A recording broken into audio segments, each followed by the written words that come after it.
So one more beautiful semi Kanchi పట్టు శారీస్తో అయితే వచ్చేసామండి. సో ఇది వచ్చేసి కాంబినేషన్ చూసారు కదా, మంచి క్రీమీ కలర్కి రెడ్ కలర్ బార్డర్తో పైరప్ చేశారు. అండ్ శారీ మొత్తం కూడా కంప్లీట్ వీవింగ్తోనే ఉంటుందండి. జెరీ అనేది just wait I will show you అనమాట complete look of the sari ఎట్లా ఉంటుంది అని. సో చూసారు కదా, మంచి కలర్ కాంబినేషన్ క్రీమీ కలర్కి రెడ్ కలర్తో పైరప్ చేశారు. సో దట్ మనకి చాలా హెవీ లుక్ అయితే ఉంటుంది అనమాట శారీ అనేది. చూసారు కదా, శారీ బాడీ మొత్తం కూడా వీవింగ్తోనే వస్తుంది అనమాట. గోల్డెన్ జెరీతో వీవింగ్ తీసుకున్నారు. సో వర్టికల్ లైన్స్తో పైరప్ చేశారు. అండ్ బార్డర్స్ చూసినట్లయితే బ్యూటిఫుల్ షోల్డర్ బార్డర్ అండి. చూడండి మనకి కంప్లీట్ డిజైన్తో ఇచ్చేసారనమాట. వీవింగ్ అనేది చాలా బాగా ఇచ్చారు. సో షోల్డర్ బార్డర్ అనేది మనకి స్మాల్ బార్డర్ ఉంటుంది. కింద బార్డర్ అయితే మంచిగా ఇచ్చారనమాట. బిగ్ బార్డర్తో పైరప్ చేశారు. చూసారు కదా, కంప్లీట్ బిగ్ బార్డర్ ఉంటుంది అండ్ వీవింగ్ ఉంటుంది అనమాట ఆల్ ఓవర్ ద బార్డర్ అనేది.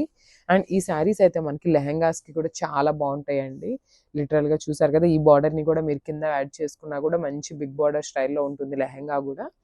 అండ్ పళ్ళు, సో మనకి పళ్ళు అనేది క్రీమీ కలర్ అండ్ రెడ్ కలర్ని మిక్స్ చేస్తే కొంచెం లైట్ షేడ్ అవుతుంది కదండి. సో ఆ టోన్లో ఇచ్చారనమాట. పళ్ళు అనేది లైట్ టోన్లో ఇచ్చారు. బార్డర్స్ అనేది హైలైట్గా ఇచ్చారనమాట రెడ్ కలర్తో. So coming to the blouse, so this the beautiful blouse కూడా మనకి సేమ్ అదే టోన్తో ఇచ్చారనమాట. పళ్ళులో ఏ టోన్ అయితే ఉంటుందో అదే కాన్సెప్ట్తో మనకి బ్లౌజ్ ఇచ్చారు. ఫాలోడ్ బై ద బార్డర్ అనమాట. సో మనకి షోల్డర్ బార్డర్ అనేది స్మాల్ బార్డర్ ఉంది కదా, సో అదే స్టైల్లో వన్ సైడ్ అనేది స్మాల్ బార్డర్ ఉంటుంది అండ్ అదర్ సైడ్ వచ్చేసి బిగ్ బార్డర్ అయితే ఇచ్చేసారనమాట. బ్లౌజ్ కూడా కంప్లీట్ జకార్డ్ వచ్చింది వీవింగ్తో. So this is the final look అండి. Thank you.